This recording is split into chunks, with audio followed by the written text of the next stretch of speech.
Monsieur le Président du Comité de bassin, cher Martial, Monsieur le Directeur Général, cher Laurent, Martial, quand vous m'avez parlé de ce colloque il y a déjà quelques semaines, je vous avais dit tout le plaisir que j'aurais à venir et malheureusement mon agenda me retient ailleurs et c'est la raison pour laquelle j'ai tenu à enregistrer cette vidéo et à vous dire que cette absence n'est pas du tout un désintérêt, bien au contraire. J'ai animé pendant 6 mois la deuxième phase des Assises de l'eau. Cette deuxième phase a été consacrée au grand cycle, c'est-à-dire la politique de l'eau au sens large. Et politique de l'eau au sens large, c'est forcément eau et biodiversité, le sujet du colloque qui vous réunit aujourd'hui. Lors de ces assises, nous avons élaboré ensemble une feuille de route autour de 4 grands thèmes: économiser l'eau, la protéger, la partager et innover avec des solutions fondées sur la nature. J'aimerais vous dire à quel point les agences de l'eau sont déjà au rendez-vous et le seront encore plus dans la mise en œuvre du 11e programme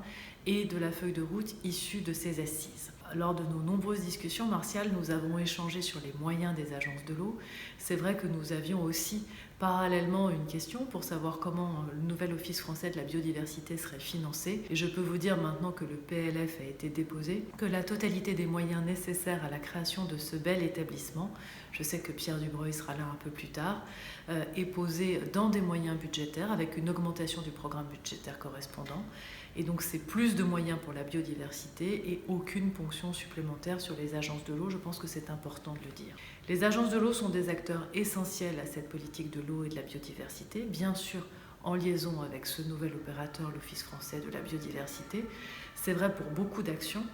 C'est vrai pour la protection des captages prioritaires qui, en permettant des méthodes agricoles alternatives sur les zones de captage, est aussi favorable à la biodiversité puisqu'on réduit les pesticides. C'est vrai pour les solutions fondées pour la nature et l'appui sur la renaturation des rivières et la préservation des zones humides. C'est vrai pour les projets de territoire dans lesquels on invente un nouveau partage, une nouvelle utilisation des ressources et pour la mise en place des paiements pour services environnementaux.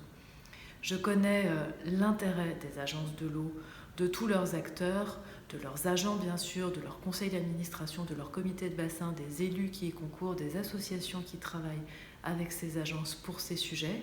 Beaucoup de solutions concrètes sont déjà en place.